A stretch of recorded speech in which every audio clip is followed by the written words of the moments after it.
స్వామి యొక్క చేతిలో ఎవరున్నట్లు ఆమెగా, స్వామి యొక్క కళ్ళల్లో ఎవరున్నట్లు ఆమెగా. అన్నింటియా స్వామితో కలిసి ఉండటానికి ఇప్పుడు ఆస్కారం దేని ద్వారా లభిస్తున్నది మనకి అంటే ఈయన యొక్క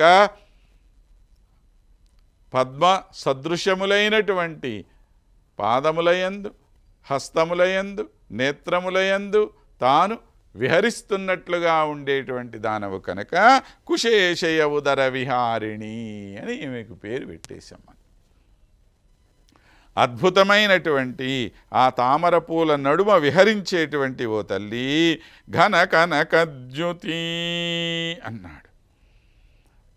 మనం ఇంతకుముందే అన్నాం, అమ్మవారిని దర్శించుకుంటే స్వామివారిని కూడా దర్శించేసుకున్నట్లే అని చెప్పన్నాం.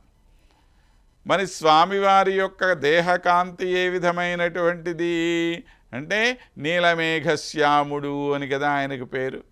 నల్లని మేఘముల వంటి కాంతి లాంటి కాంతి కలిగిన వాడు అని చెప్తున్నాం మనం.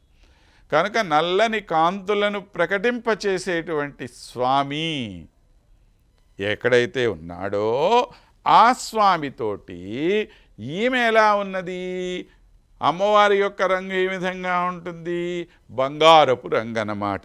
ఈమె హిరణ్యవర్ణాహరిణి సువర్ణరజతస్రజ అని కదా అమ్మవారి గురించి మనం చెప్తూ ఉంటాం.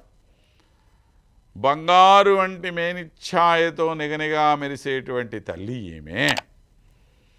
ఇప్పుడు అమ్మని దర్శించుకున్నప్పుడు ఎలా ఉందో తెలుసా, ఘన కనకద్యుతి అంటే నల్లని మబ్బులతో ఒక బంగారపు తీగ ఏ విధంగా అయితే ఇలా అల్లుకొని ఉంటుందో అలాంటి కాంతి ఈమె కాంతి మనకు.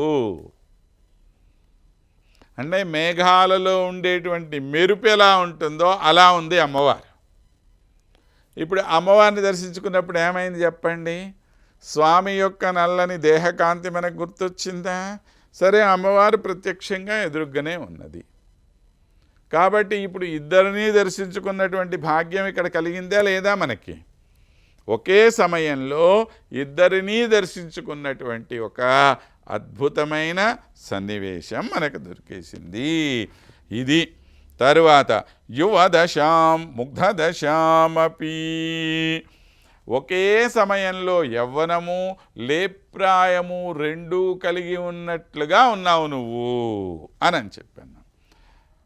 అంటే ఇద్దరూ ఒకే వయసులో ఉంటే బాగుంటుందా? ఆడవాళ్ళు మగవాళ్ళు ఇద్దరూ కూడా ఒకే వయసులో ఉంటే ఏం బాగుంటుందండి? అమ్మాయి కన్నా అబ్బాయి కొద్దిగా వయసు ఎక్కువ ఉండాలి. అలా ఉన్నప్పుడే ఇద్దరు జోడీ బాగుంటుంది. ఇద్దరికి ఒకే వయసు ఉండాలి, ఇద్దరం సమానం అనుకుంటే ఆ జంట అందగిచ్చదు. అది కొద్దిగా పెద్దవాడిగా ఉండాలి మగవాడు. అలాగా విష్ణుమూర్తి కొద్దిగా పెద్దవాడు. మనం ఇంతకుముందు కూడా చెప్పుకున్నాం, రాముల వారికి 25 సంవత్సరాలు, సీతమ్మకి 16 సంవత్సరాలు. అప్పుడు సరే పోనీ అంత లేకపోయినా కనీసం 3-4 సంవత్సరాలన్నా కూడా తేడా ఉంటే ఆ జంట ఉండేటువంటి తీరు చాలా అందంగా ఉంటుందన్నమాట. కాబట్టి యవ్వన దశ లేప్రాయము రెండూ కూడాను కలిసి ఉన్నట్టుగా ఉంటున్నది ఈమె. ఇదే విషయం మనం ఇంతకుముందు చెప్పుకున్నాం. తుల్యశీలవయోవృత్తాం తుల్యాభిజనలక్షణాం రాఘవోర్హది వైదేహీం ఇయం చాసితీక్షణానని చెప్పి యువతరుణత్వయోరుచితం.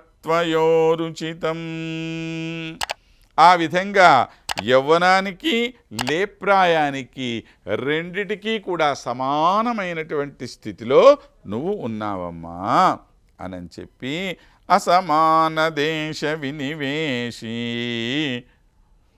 ఎలాగా? అసమాన దేశ వినివేశి అన్నాడు. వేర్వేరు ప్రదేశములలో వేర్వేరు విధములుగా అమరి ఉన్నటువంటి దానివి నువ్వు. అంటే స్త్రీ యొక్క హృదయము లేదా స్త్రీ యొక్క శరీర నిర్మాణము, పురుషుని యొక్క శరీర నిర్మాణము రెండు ఒకే రకంగా ఉంటే అందం ఏమిటి ఉంటుందండి దానిలో? ఇతని శరీరం కొద్దిగా కఠినంగా ఉండాలి, గట్టిగా ఉండాలి. ఆమె శరీరం కొద్దిగా కోమలంగా ఉండాలి. అలా ఉన్నప్పుడు ఈ ఇద్దరి జంట దగ్గరికి వస్తే దానికి ఒక ఆనందం. ఇద్దరూ మెత్తమెత్తగా ఉన్నా ప్రయోజనంలే, ఇద్దరూ గట్టిగా ఉన్నా అందగించదు. ఆ భిన్నత్వం అనేది తప్పనిసరిగా ఉండాలి అక్కడ.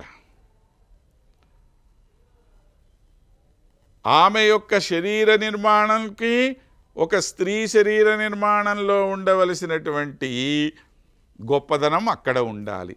ఏ భాగం బాగా పైకి కొద్దిగా ఉబికి రావాలో, ఏ భాగం లోపలికి వెళ్ళాలో, ఏది సన్నగా ఉండాలో, ఏది లావుగా ఉండాలో అది అలా ఉంటే దానికి ఒక అందం. పైనుంచి కింద దాకా ఒక తారు డబ్బాలాగా ఉంటే దానిలో ఏం అందం ఉంటుంది? ఉండదు కదా.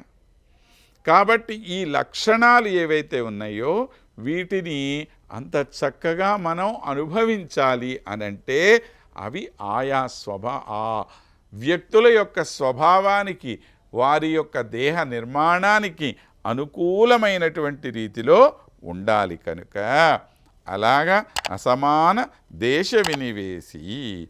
అసమాన అనేటువంటి దానికి ఏమిటి అర్థము? సమానముగా ఉండకుండా ఉండటమే అదే అసమానం.